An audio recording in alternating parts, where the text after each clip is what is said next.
The summer of 1847 did not simply arrive in Louisiana. It descended like a fever the land could not shake.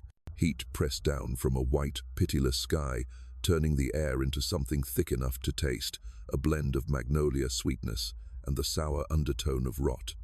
In street, Helena Parish, where cotton fields rolled on in suffocating rows toward horizons that never promised freedom, the Beaumont estate sat at the center of it all like a crowned thing, gleaming and obscene.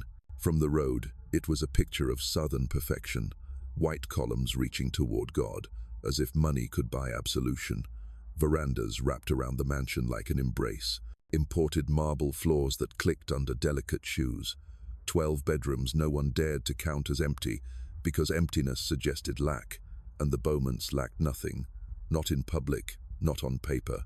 On those same papers, in careful ink, 20,000 acres were marked as theirs. So were 300 human beings, reduced to numbers and purchase dates in ledgers that never mentioned their grief. Governor Charles Beaumont stood at the center of that empire like a man carved from the very idea of power. 57 years old, with deep lines etched by ambition rather than time, he was the kind of man other men deferred to without thinking about why. His fortune was built on cotton, compromise, and the unquestioned belief that some people were born to rule and others were born to bleed for that rule. He spoke in public about civilization, order, and the divine right of property. In private, his wealth dripped from every surface of the house like invisible blood, in the shine of silver imported from Europe, in the polished banister smoothed by hands that never belonged to him, in the heavy curtains that kept the worst of the sun out but never the truth. He loved his plantation the way he loved everything, as proof that he was superior. He loved his wife the same way. Louisiana Beaumont was the kind of woman people discussed in drawing rooms when they thought she wasn't listening. 32, with hair the color of harvested wheat and a face so carefully composed it might as well have been painted on porcelain, she was considered one of the most beautiful women between Baton Rouge and New Orleans. Ladies admired her gowns, her posture, her composure. Men admired the way she adorned a room like a masterfully chosen piece of furniture. Few of them ever wondered what it cost her to be looked at that way. From the age of 17, when her father traded her future for political favor, Louisiana had understood that her life was not a story of romance. It was a ledger entry, a marriage arranged not between two hearts, but between two fortunes. Her value lay in how well she played her part, the gracious hostess, the impeccable governor's wife, the woman whose every smile, every nod, every gloved hand extended at a reception reaffirmed her husband's legitimacy. So she did it. She learned the choreography of Southern womanhood perfectly. How to laugh without showing too many teeth. How to move through a room like her feet never touched the floor. How to listen to men speak of politics and morality while pretending not to hear the cruelty underneath. How to say nothing when she wanted to scream. The mansion reflected the life she had been given. There were 12 bedrooms, but only one that was ever spoken of as theirs, and even that was a lie. Charles slept in his own wing more often than not, surrounded by cigar smoke and ledgers, while Louisiana inhabited hers like a ghost in silk. Separate rooms, separate routines, separate worlds bound together by law and appearances. On Sundays, she walked down the front steps on his arm, a perfect picture of marital harmony. On other days, they were strangers sharing a ceiling. She had grown so used to the numbness that she had almost convinced herself it was peace, that this was the life God intended for women like her, comfortable, admired, and slowly suffocating behind lace curtains. That illusion lasted until the morning in late May when she walked into the stables. It was not a place she usually went. Her world, as carefully drawn by others, was limited to parlors, manicured gardens, and the shaded paths deemed suitable for a lady's constitution. The stables, the fields, the workshops, those belonged to another universe entirely, a universe inhabited by people whose names rarely crossed her lips unless attached to orders. But that morning, something in her refused to follow the usual path. The house felt too small, the walls too close, the smiles too practiced. So she left the marble coolness of the foyer, stepped past the rose garden where everything was arranged in obedient rows, and kept walking. Past the laundry yard, where dark hands moved in practiced motions over white linens, past the narrow cabins where house servants lived in cramped, careful silence, toward the smell of hay and sweat and iron. The stable was cooler than the yard outside, shaded and dim, motes of dust spinning lazily in shafts of light that pierced the gaps in the boards. Horses shifted and snorted in their stalls, the muffled thud of hooves a kind of living heartbeat. He was there, bent over a horse's hoof, when she entered. Elijah. On the plantation books, he was listed as Item 47, acquired in 1839 for $800, height 6 feet, sound and strong. On the gossip that traveled between the quarters and the big house like smoke, he was known as the man who could outwork anybody, the one whose back hadn't broken, no matter how hard they tried. 30 years old, shoulders like he'd been built to carry the weight of other people's sins, skin the deep, rich brown of earth after a storm. But none of that was what stopped Elelana cold in the doorway. It was his eyes. He looked up when he felt her there. Just a moment, just 3 heartbeats stretched into something longer than time. Every rule that governed this place said he should have dropped his gaze immediately, should have performed the submission expected of him. But he didn't. His eyes met hers, steady, unflinching, not insolent, but not erased either. They were the eyes of a man who understood exactly what this world thought he was and refused, at least internally, to agree. For the first time in years, Elelana felt something sharp and alive pierce through the cotton wool wrapping her days. It wasn't attraction, not yet, not in the way society would later try to name it. It was recognition of another kind of cage, of another human being whose life had been shaped by other people's power. Her breath caught. She didn't even realize she'd stopped moving until she heard her own pulse in her ears. Then he broke eye contact, not with fear, but with deliberate caution, returning his attention to the horse as if nothing had passed between them. As if that fleeting connection had not just cracked something inside her chest that had long ago grown used to being sealed shut. "You," she said, her voice softer than she intended. It sounded strange in the cool shadows of the stable, stripped of the performative brightness she wore in the drawing room. "What is your name?" He didn't look up this time. "Elijah, ma'am." "Elijah," she repeated, tasting it. The name felt like a prayer and an offense in the same breath, holy and forbidden. She had known the names of slaves before, of course house servants, trusted figures like Mama Seraphine in the kitchen, people who moved close to her daily life. But saying his name felt different, like acknowledging something she wasn't supposed to see. She stood there longer than was proper, watching the way his hands moved over the horse's leg. Hands marked by scars and calluses, hands that had been used as tools and weapons and proof of someone else's wealth. He murmured to the animal under his breath, low and calm, as if there was still room in him for gentleness in a world designed to beat it out. The air in the stable was warm, but what Elelana felt in that moment was something closer to fever. She left without another word, though her body protested every step back toward the house. Her heart hammered against her ribs as if she'd been running, though she had moved at an entirely proper pace. By the time she reached the marble coolness of the hall, she had almost convinced herself she'd imagined it. The look, the feeling, the brief, impossible acknowledgement passing between mistress and enslaved man. That night, lying beside the distant weight of her husband in their shared but separate existence, she stared up at the ceiling and saw nothing but Elijah's eyes. Eyes that refused to disappear, refused to flatten into the nothingness this world demanded of him. It should have ended there. A strange moment on a hot morning. A forgotten face among hundreds.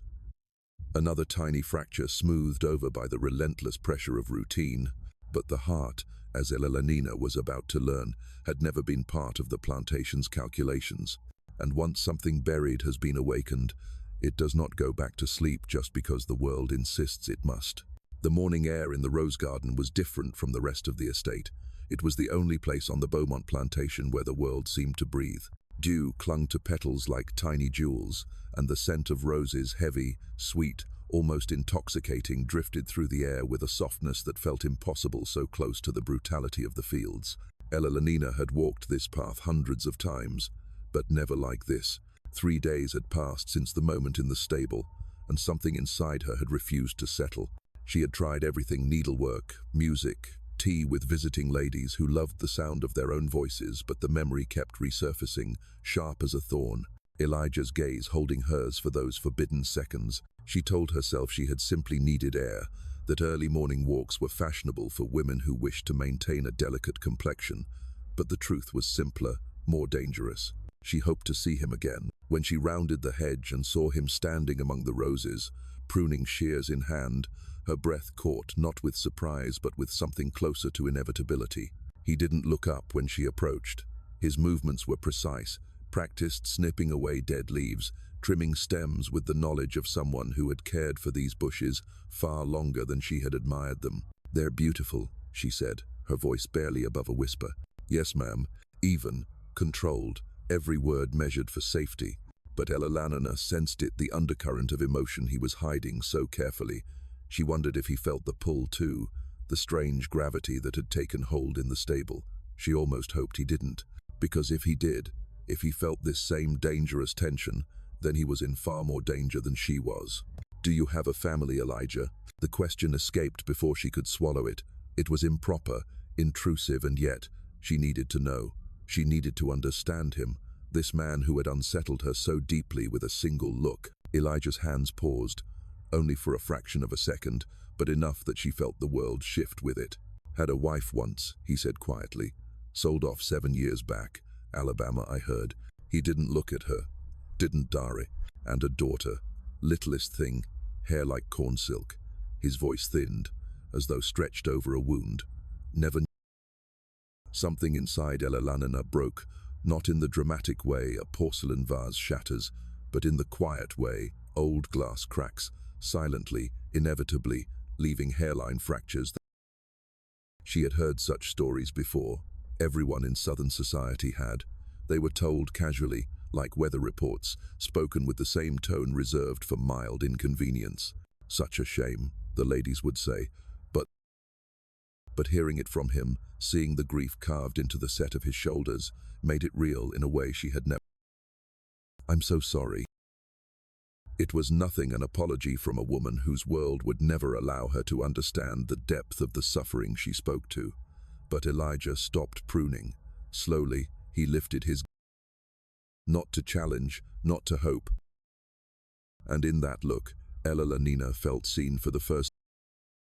"Sorrow don't change nothing, ma'am," he said gently, "but They didn't speak for a long while after that. She walked slowly among the rose bushes, pretending to admire them. He worked steadily, pretending not to watch her. The silence between them was full, not of words. When she left the garden, she did so reluctantly, and she came back the next morning. At first, their conversations were small, fleeting comments about the weather, the roses, the grounds, but small things have weight when the world forbids them. A shared glance felt like rebellion. A laugh, even a single soft one.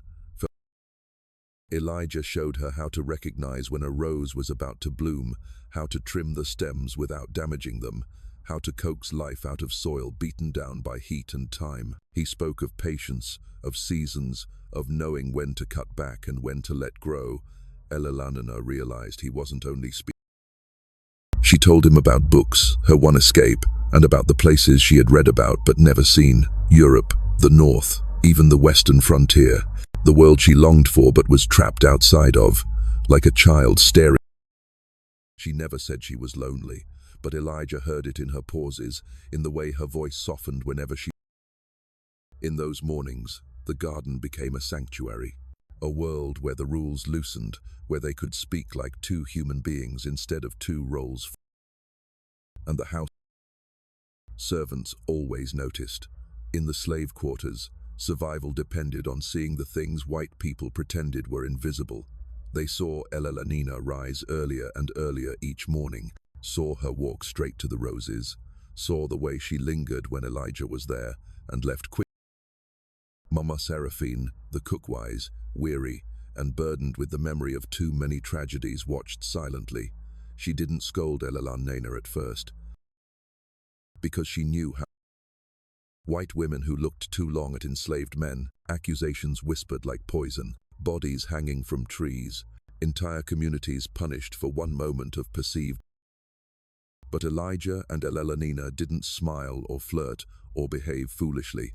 Their connection was quieter, deeper, made not of lust but recognition. Two lonely souls reaching toward warmth in a world designed. By the end of June, their conversations grew. She confessed her loneliness. He spoke of freedom not as a place, but as a memory. He was terrified. They never touched, not once. But emotional closeness is more dangerous than physical. And in the mansion, Governor Charles Beaumont began to notice that his wife was... He didn't know why, but that was enough to make him uneasy. A man like Charles understood that a happy wife without explanation was a threat. Happiness without his permission could only mean one thing. And in the quarters, the enslaved people... July arrived not like a change of season but like a punishment. The heat thickened until it felt like something alive, pressing against every body on the Beaumont estate with smothering hands. Even the wealthy, with their shaded galleries and iced drinks, moved with a kind of languid desperation. In the quarters, people worked until their bodies trembled, sweat pouring off them faster than they could wipe it away. In the fields, the sun bore down with a hatred. But the heat that tormented Elena Beaumont came from somewhere far more dangerous. Because she had stopped. She was no longer walking to the rose garden for fresh air or exercise or morning peace. She was walking to see Elijah, to hear his voice, to catch even a few minutes of existence that felt. She told herself it was harmless. They never touched. They never crossed the physical boundaries that society so violently protected. But their words were crossing things. Their eyes were crossing things. Their hearts were creeping dangerously close to a line that could... And then came the morning that... Overseer Thaddeus Cole was a man built of leather and cruelty, lean, sun-browned, scarred, with a perpetual squint that suggested he spent most of his life searching for something to punish. Among enslaved people, his name was spoken rarely and only in whispers. Among the white elites, he was praised for efficiency and discipline. On the Beaumont estate, cruelty was not just tolerated, it was a form. And Cole had started. He began appearing around the garden more often, asking casual questions of field hands, standing just far enough away not to intrude, but close enough that Elijah and Elena both felt his gaze like a blade. So Elijah became more distant, more careful. He limited his words. He kept his eyes down. He pretended to be only what the world insisted he must be. But Elena felt the shift. And one day, when the heat was so fierce it made the air shimmer, she found him not among the roses but in the workshed behind the stables. It was dim and hot, filled with the scent of oil, wood, and metal. Elijah stood over a broken wagon wheel. When she stepped inside, "You shouldn't be here." "I know." "I mean it, Miss Elena. Cole's been asking questions, watching where I go." "I know," she repeated, "but this time..." He set down his hammer. Slowly, he straightened. In the half-light of the shed, his face was carved in shadow. His eyes, those impossible eyes, held everything she feared. And "Then why are you here?" Elena tried to find the right words. Something rational, something safe, something that wouldn't endanger them both. But the truth rose to her lips. "Because I can't stay away anymore." There, the words were out, hanging between them like a lit match in a room full of dry straw. Elijah inhaled sharply, not out of shock, but out of pain. "You know what they do to men like me," he said, voice low and rough. "Don't matter what's true. Don't matter if I never even touched you. One rumor is all it takes. One whisper, and they'll..." He stopped, but she knew. Everyone knew. "They'll kill you," she whispered, "for something as small as a look." He nodded once. "But you asked why I'm here," she said, "so I'm telling you, I don't come for roses. I don't come for the morning air." Her throat tightened. "I come for you." For the first time, Elijah flinched as if her words struck him harder than any blow. He stepped back, shaking his head. "Don't say that. Please don't say that. You don't know what you're saying." "I do. You asking me to forget everything I learned since I was a child," he said. "Everything that keeps me alive. You asking me to want something I ain't allowed to want." She took one small step forward. It felt like stepping off a cliff. "Then let me want it for both of us."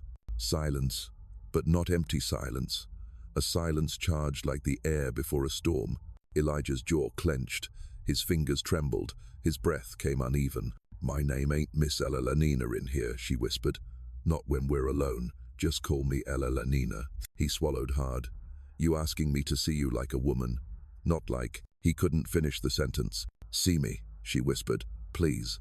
Something broke in him then. The armor forged over decades, the quiet obedience, the numbness required for survival cracked. And for one moment, he let himself feel.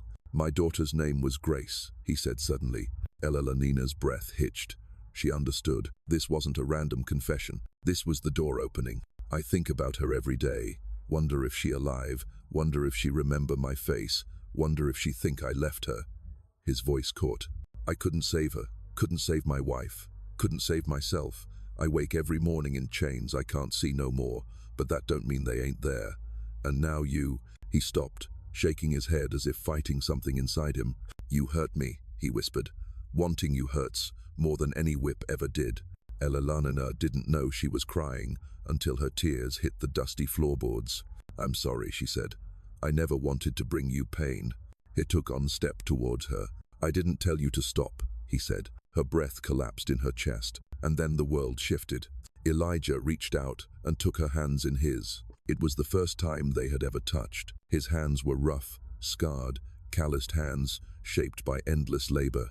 Hers were soft, adorned with rings, hands shaped by comfort and constraint, their fingers intertwined like two separate worlds finally colliding. In that moment, the plantation disappeared, the rules disappeared, the fear disappeared. There was only the impossible, devastating truth of two people who had been denied the simple right to feel human, finally allowing themselves to feel. This is madness, she whispered. Yes, he said, and they'll kill us both if they find out. Then why? Because, he said, voice breaking, this is the first time in my whole damn life I felt alive. They stood like that, in the shadowed quiet of the shed, holding each other's hands as if it could anchor them against the entire world. And then, footsteps, outside, heavy, purposeful. They broke apart instantly. Elijah grabbed his tools. Ella Lanina stepped back, smoothing her dress, heart pounding against her ribs like it wanted to escape her body. The door swung open. Thaddeus Cole stood in the doorway. His eyes moved from Elijah to Ella Lanina, slow and assessing, a predator scenting blood. Afternoon, Mrs. Beaumont, he said with a tight, uneasy smile. You need something? Ella Lanina forced her voice steady. No, I was. Looking for the stable master. He's in the south barn, Cole replied. A ways from here.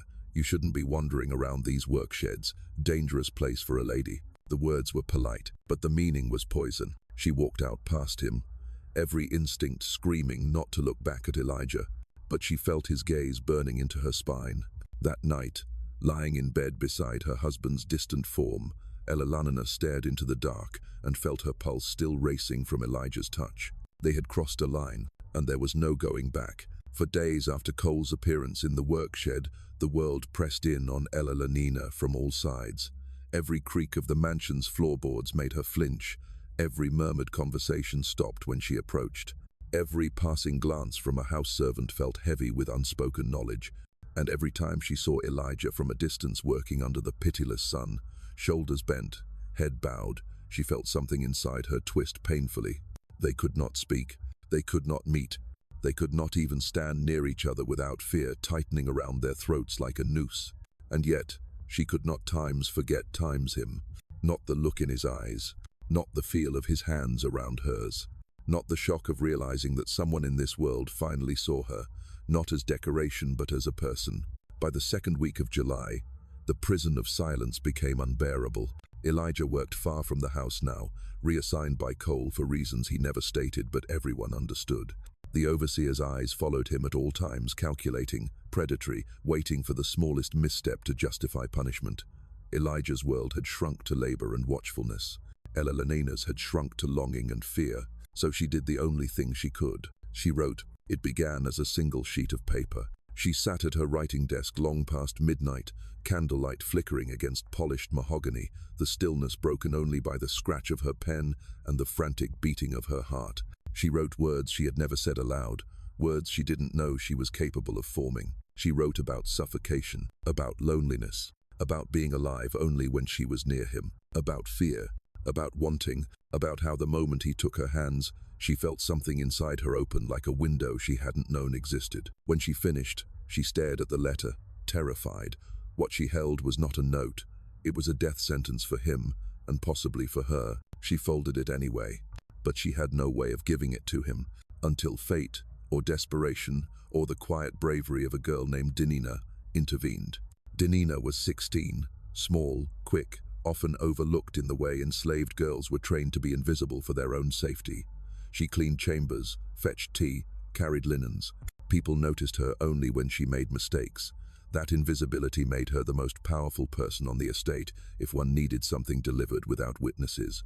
Ella Lenina caught her alone in the upstairs hallway, the letter clenched in her trembling hand. "Denina," she whispered, "I need you to take this," to Elijah. The girl recoiled as if struck. "Mrs. Beaumont, I can't. If they catch me—" "They won't," Ella Lenina insisted. "They don't see you. They never really see any of you." She winced the moment she said it. Denina's eyes hardened, just for a moment. "I didn't mean." "I know what you meant," Denina said quietly. "It's true enough." They stared at each other, two women trapped in the same house, but in vastly different cages. One gilded, one brutal, neither escapable. Denina swallowed. "If I do this," she said, "you got to promise me something. Anything. When this blows up, and it will, you remember that I didn't have a choice. You remember I only did what you told me to. You protect me if you can." It was a child's request and a survivor's demand. Elilana felt tears prick her eyes. "I swear it." Denina nodded once, took the letter slowly, and slipped it into the hidden pocket, sewn into her apron. "Then I'll do it." Elijah received the letter late that night. He sat outside his small cabin, the moon casting a pale sheen across the plantation. He looked exhausted, skin slick with sweat, hands blistered and cracked, body limp with the weariness of someone who had spent the entire day being worked like a mule. Denina approached quietly, moving like a shadow. "I got something for you," she whispered, pressing the sealed paper into his palm. "From her." She didn't say Elilanina's name. Names were dangerous. Elijah stared at the letter as though it were a snake, beautiful and deadly at once. "Who else knows about this?" he asked. "Just me," Denina whispered, "and I'm trying real hard to forget I do." A breathless laugh escaped him, one with no joy, only disbelief. "Smart girl." "No such thing as a smart slave," Denina replied with an old wisdom no 16-year-old should possess. "Just lucky ones and dead ones." Then she slipped away, leaving Elijah alone with the letter that could destroy him. He didn't open it immediately. He held it for a long time, felt the weight of it, the danger of it, the longing of it. Finally, when the cabin was silent and the moon was high, he broke the wax seal. He read every word, and when he reached the end, his hands were shaking. The letter was a confession of feeling, of fear, of a connection they were both trying to deny. He should have burned it. He should have thrown it into the dirt and walked away. He should have safeguarded his life, his survival, his fragile existence. Instead, he found a stub of pencil he kept hidden for the rare moments he dared to teach himself to read and write, a forbidden skill that could cost him his life. And he wrote back, "Eleanor, you talk about being dead before you met me. I understand that more than you know. I've been dead inside since I was 8 years old and realized my life wasn't never going to belong to me. Dead since they sold my wife. Dead since I held my daughter and couldn't save her. Dead in all the ways that matter. Except my body kept going, kept doing what it was told. Then you walked into that stable. You looked at me like I was a man and not a thing. And something inside me woke up. I'm scared, Elelanina, more scared than I ever been, because hope is dangerous. Wanting things is dangerous. You make me remember I got a heart, and hearts can break, and breaking gonna hurt worse than any whip. But I think about you all the time, and I don't know how long this can last, or how it ends. But if it kills me, at least I got to feel alive first. Write to me again, please. Elijah."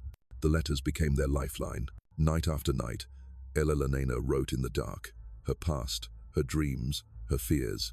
Night after night, Elijah wrote back, his memories, his hopes, the shards of a man trying to reclaim the pieces slavery had stolen. Denina became their silent messenger, their pulse, their risk. Through August, then September, the letters grew longer, deeper, more dangerous. They wrote the things they could never say aloud. They shared themselves in ink, even though ink could become rope. And somewhere in those pages, Somewhere in the soft creases and trembling lines, love began to bloom. Not lust, not fantasy, not the violent corruption society accused their kind of connection of being, but something real, something forbidden, something powerful enough to topple the world they lived in.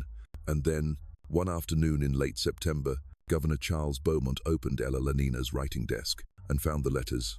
The discovery did not happen with fury. It happened with silence. That was what made it so terrifying. Charles Beaumont had never been the kind of man who erupted in anger. That would have required emotion.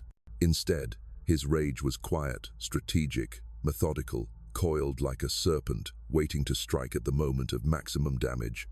His temper ran cold, not hot. And cold anger was the most lethal kind. Ella Lenina had gone out for an afternoon call to a neighbor's house, an unremarkable social visit, part of the endless parade of appearances required of a governor's wife. She had stepped out her front door believing her secret was still safe, believing the careful hiding places in her writing desk and vanity drawers were enough. She believed she had time. She was wrong. While she sat sipping tea and smiling politely at a woman who delighted in gossiping about everyone but herself, Charles Beaumont walked into her private chambers, something he almost never did. Their marriage had been separate worlds for so long that the boundary between their spaces had become an unspoken agreement. His wing, her wing, his study, her parlor, his bed, her loneliness. But that afternoon, Charles was looking for something. Archival Rybowski. That was all. A small, mundane reason. A reason harmless enough to bring him rifling through drawers, until he opened the wrong one. Inside, sitting atop a stack of stationery, was a folded sheet of paper, neatly creased, sealed with wax.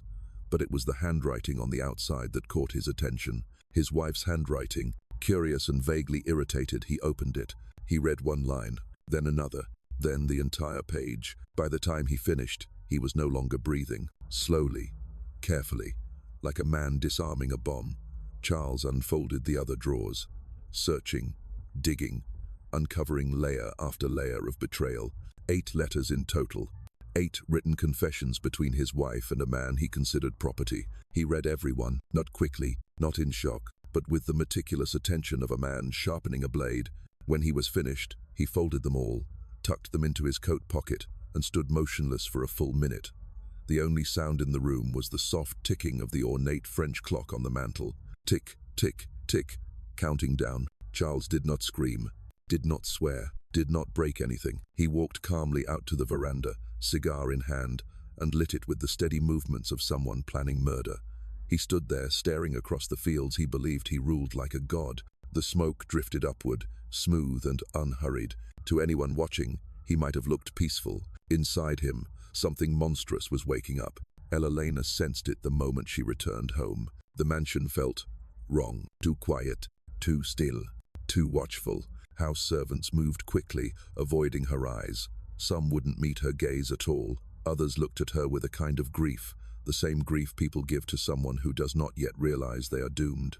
Denina approached her in the corridor, breathless, shaking. "Ma'am," she whispered, "he was in your chambers. He went through your things." Ella Lenina's heart plummeted. Her blood went cold. "The letters?" she asked. Denina didn't answer. She didn't need to. Ella Lenina forced herself not to run. Running would draw eyes. Running would confirm guilt. She climbed the stairs and walked into her chamber, the room spinning around her like a nightmare. The drawer was open. Empty. All of them were. Her throat closed. She wanted to scream, to tear the room apart, to wake up from the horror taking shape around her. But one thought cut through everything. Eleya. He was in danger.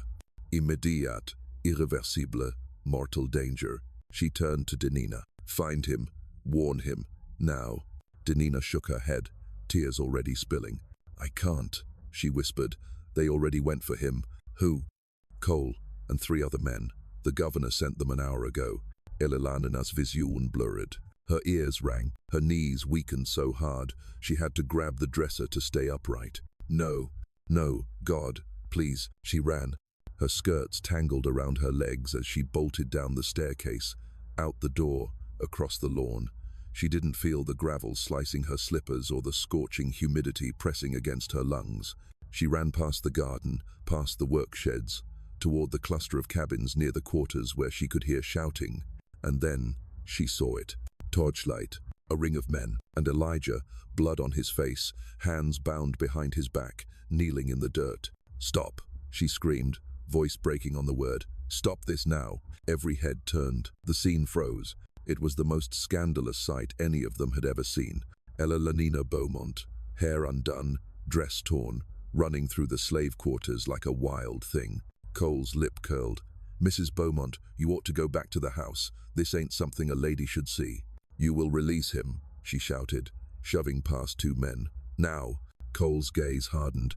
He smelled blood in the water. And then, from the shadows, Charles Beaumont stepped forward. His presence cut through the crowd like a blade through flesh. "Eleanor," he said calmly, "return to the house." "No." The words silenced the night. Charles's eyes narrowed. "You will not defy me in public." "Then carry me," she said, voice shaking but unbroken. "I am not leaving him." A ripple of shock passed through the men. A ripple of fear passed through the enslaved people watching. And Elijah, he looked at her with devastation, not for himself, for her. "Elanina," he said softly, "don't do this. You'll only make it worse." Asterisk, asterisk, worse. Asterisk, asterisk. As if anything could be worse than watching him be taken. Charles turned toward him then, face composed but murderous underneath. "You," he said quietly, "will regret believing you were anything more than property." Elalina stepped between them. "He has done nothing wrong." Charles's jaw clenched. "You wrote him letters. Emotional letters. Love letters." He pulled the papers from his coat pocket and held them up like a priest condemning a sinner. "You disgraced me." And he, his eyes cut toward Elijah, forgot his place. The tension snapped. Without warning, Charles struck Elalina across the face. The blow knocked her sideways into the dirt. Elijah roared. He lunged, despite the ropes cutting into his wrists. Before the men tackled him, slamming him to the ground, it took 3 of them to hold him down. Cole spat on him. "This one thinks he a man." Charles stepped closer, voice dripping with cold fury. "You want to know what happens now?" he asked Elijah. "I won't give you the mercy of death." "No." He leaned in. "I'm selling you." Silence. "To the Ricks Plantation in Mississippi." Gasps. Even the white men looked startled. Everyone knew the name. It was a place people went to die. "No," Elalina screamed. "Please, Charles, please don't do this." Charles smiled faintly. "I've already arranged it. At dawn, he leaves this estate forever." He turned to Cole. "Take him to the holding cell and ensure Mrs. Beaumont is escorted back to her chambers. Lock the door." They grabbed Elijah, dragged her away, and as she was pulled backward, dirt under her nails, throat raw from screaming, she looked one last time at Elijah. Their eyes met. She mouthed, "Asterisk, I'm sorry. Asterisk." He shook his head, as if to say he would do it all again. Every moment, every risk, every minute of being seen. Then he disappeared into the darkness, and the world began to collapse. They dragged Elalina up the stairs like a criminal, her feet scraping against polished wood, her fingers clawing desperately at the banister as she fought to break free. She screamed Elijah's name until her throat tore, until her voice became nothing but ragged gasps swallowed by the vast halls of the Beaumont mansion. But no one answered. No one ever answered when a woman's heart broke. In Louisiana, 1847, a woman's suffering was merely an inconvenience unless it threatened a man's pride. The guards shoved her into her chamber and locked the door with a heavy iron key. She threw herself against it, pounding until her hands bruised and her nails cracked. Her sobs echoed back at her like a cruel chorus. "Elijah." No answer. "Elijah." She collapsed to her knees, palms flat against the wood, as if she could reach him through it. But the only thing she felt was the cold truth. Charles had already decided the ending. For him, Elijah's death wasn't personal. It wasn't about jealousy, or honor, or even revenge. It was about time's order asterisk. Charles Beaumont represented an entire worldview, a belief that humanity was tiered like a staircase, and Elijah was meant to stay on the bottom step forever. Elalina pressed her forehead against the door and whispered a prayer she wasn't even sure she believed in. Please let him live. Somehow. But the world outside her chamber didn't care about prayers. Meanwhile, in the holding cell near the overseer's quarters, Elijah sat with his back against the wall, wrists bound, head bleeding where Cole had struck him with the butt of his whip handle. The sounds of distant insects hummed through the night. A dog barked far off. A lantern swung overhead, casting eerie shadows that made the cell seem smaller, tighter. He wasn't afraid of pain. Pain had been his companion since childhood. It was hope he was terrified of, because hope made people careless. Yet as he sat there, breathing slowly, he thought not of fear, not of death, not even of Mississippi. He thought of her hair coming loose in the wind, of her hands shaking when they touched his, of the way she said his name as if it meant something beyond the plantation books. He pressed the back of his head against the wall and closed his eyes. "If you die for this," he whispered to himself, "then at least you lived a little first." But he wasn't ready to give up. Not yet. Because she had looked at him like he mattered. That look alone was worth running for, worth fighting for, worth dying for. The night grew heavy, humid, oppressive. Hours crawled. Elalina paced her chamber like an animal in a cage, every second marked by the sickening thud of her heartbeat.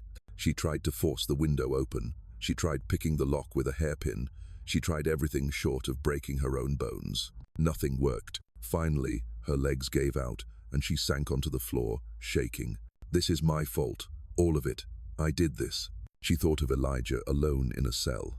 She thought of him being marched away at dawn, chained, beaten, sold to a living hell. She thought of the Rick's plantation stories, whispered even among white society. Men there worked enslaved people until they collapsed from exhaustion, then poured water on them, revived them, and forced them to pick up where they left off. It wasn't slavery, it was execution by labor, and she had sent him straight into it. The clock on her mantle ticked loudly.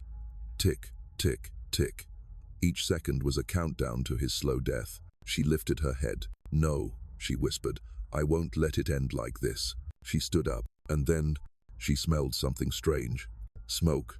Not the distant smoke of the quarters, not the faint smoke of a hearth. This was sharp, urgent, rising from somewhere close, too close. Her eyes widened. In the holding cell, Elijah also noticed something unusual.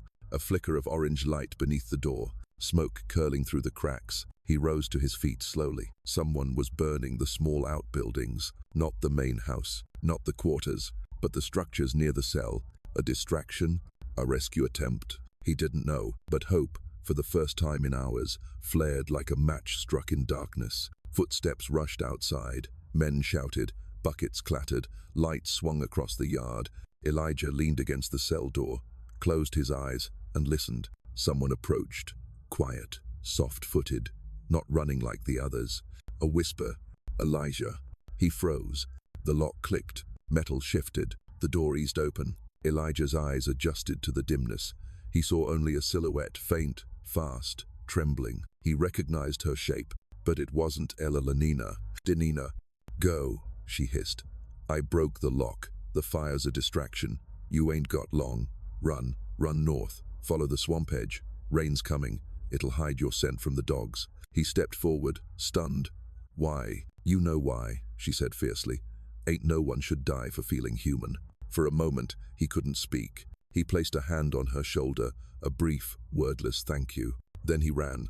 At the same time, Elalina threw her shoulder against the locked door of her chamber. She coughed as smoke thickened around her.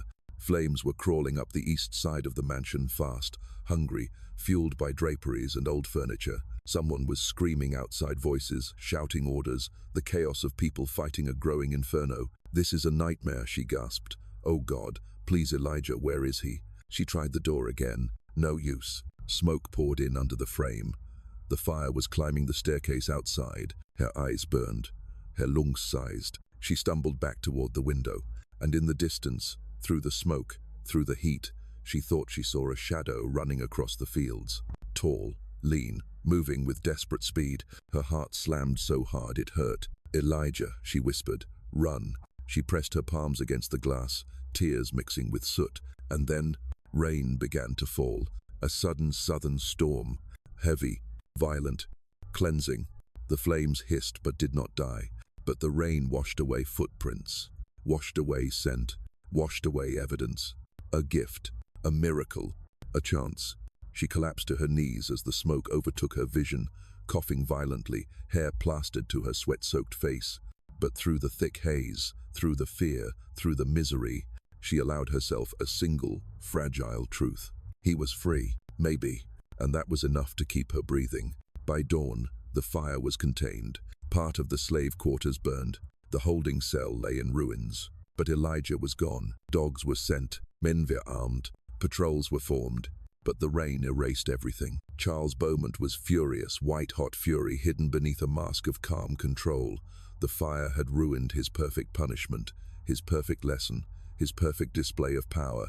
Elena sat in her locked chamber, staring at the grey morning light, every muscle aching, throat raw, body trembling. Elijah was gone, alive, maybe suffering, maybe starving, maybe hunted, but alive. It was enough, and it was only the beginning. For 3 days after the fire, the Beaumont estate teetered on the edge of hysteria. Smoke still clung to the burned-out skeletons of the outbuildings. The dogs remained restless, pacing the muddy fields where the rain had erased every trace of Elijah's escape. And Charles Beaumont, whose fury was normally a quiet and calculating force, began to crack around the edges. The humiliation was unbearable. A slave had escaped him. His slave, a man he had ordered to death. A man who had dared to touch emotionally, if not physically, his wife. And worst of all, he could not find him. Search parties rode out every morning, returning long after dark, their horses exhausted, their tempers frayed. They beat innocent men in the quarters, demanding answers. They interrogated Denina. They dragged Mama Seraphine from the kitchen and questioned her until she sobbed. Everyone knew Elijah had escaped, but no one knew how. Charles suspected that wasn't entirely true. Suspected Elijah. He watched her constantly, the way she moved, the way she breathed, searching her eyes for signs of guilt.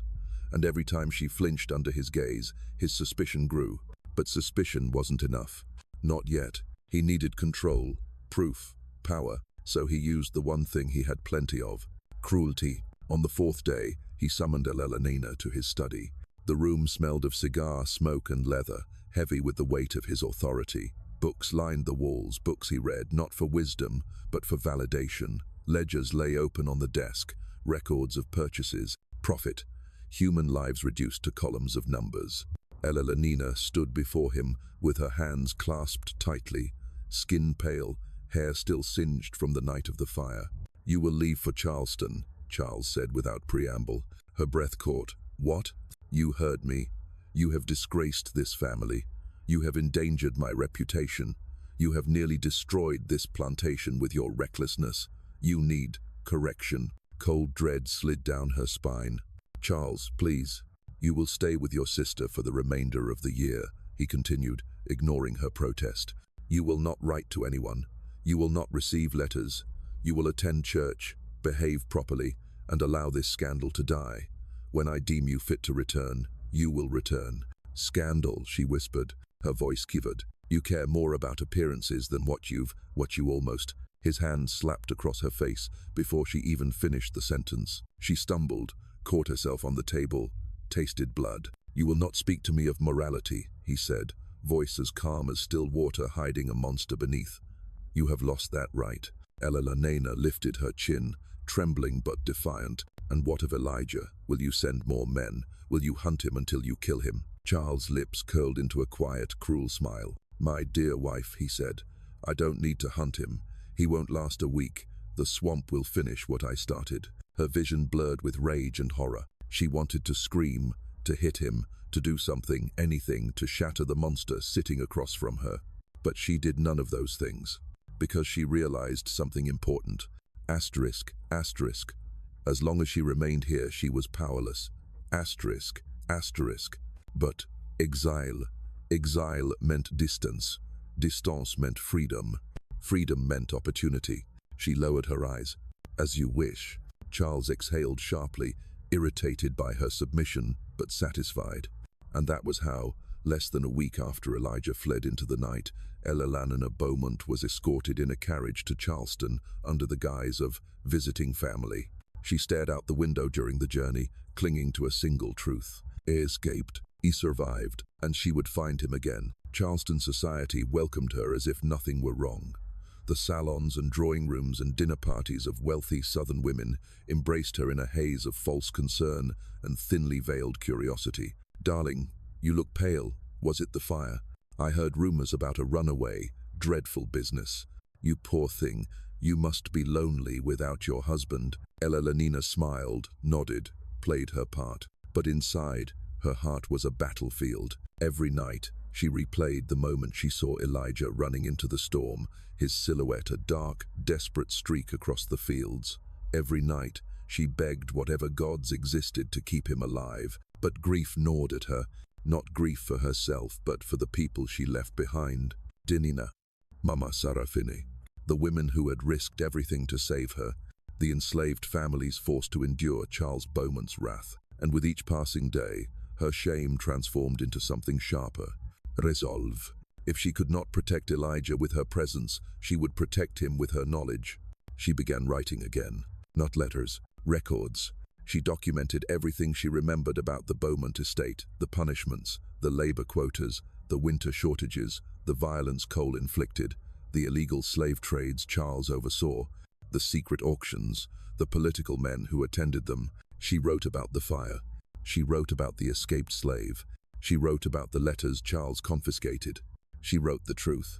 Each night, after her sister slept, Elenina sat by candlelight, filling pages with testimonies the world refused to acknowledge. She smuggled the papers into a false bottom of her traveling trunk. She wasn't sure what she would do with them, but she knew one thing. She would never again be silent. Autumn turned to winter. The air chilled. The nights grew longer. The ache in Elenina's chest deepened. Grief receded, but purpose grew in its place. She began visiting local abolition-leaning church circles in secret. Not openly, not enough to draw attention, but enough to listen.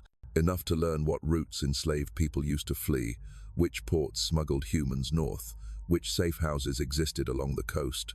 Every scrap of information she gathered, she recorded. She learned the patterns of slave hunters, the risks of the Carolinas marshlands, the names of sympathetic sailors, the locations of abandoned docks used for secret escapes. She was preparing. For what? She didn't know yet. Not until the night the letter arrived. It came in late February, folded, dirty, weather-worn. No name on the outside. No seal. Just her address scrawled in a shaky but determined hand. Her heart pounded so fiercely she could barely breathe. With trembling fingers, she opened it. It was short. The writing was unsteady. Eleanor, I made it. I'm safe. North of Boston. Canada next. I am alive. E. She pressed the paper to her chest and sobbed until she could no longer stand. He survived. He lived. He still remembered her. The world around her, this suffocating society, this gilded cage, faded into irrelevance. Her hands shook as she whispered the words aloud. I'm going to him. She knew the cost. She knew the danger. She knew the impossibility. But she also knew this. She had lived her entire adult life as someone else's possession. Now she would choose her own fate. Now she would choose her own freedom. Now she would choose him, and the journey toward that choice had already begun. For weeks after Elijah's letter arrived, Elenina felt as if her heart existed in two worlds at once, one in Charleston, trapped in the rigid routines of Southern womanhood, and the other somewhere far to the north, following the path of a man who had survived the impossible. She reread his message every night, tracing each shaky letter, imagining the trembling hands that had written it. He made it. He is alive. He is waiting. But she knew one thing with absolute certainty. She could not go to him alone. Not because she lacked courage. She had more now than she had ever possessed in her life. But the world she was trying to flee was built to keep women like her contained, accounted for, and controlled. A white woman running north alone would invite questions, suspicion, danger. She would be stopped, questioned, possibly detained. Her movements could be traced, her absence reported.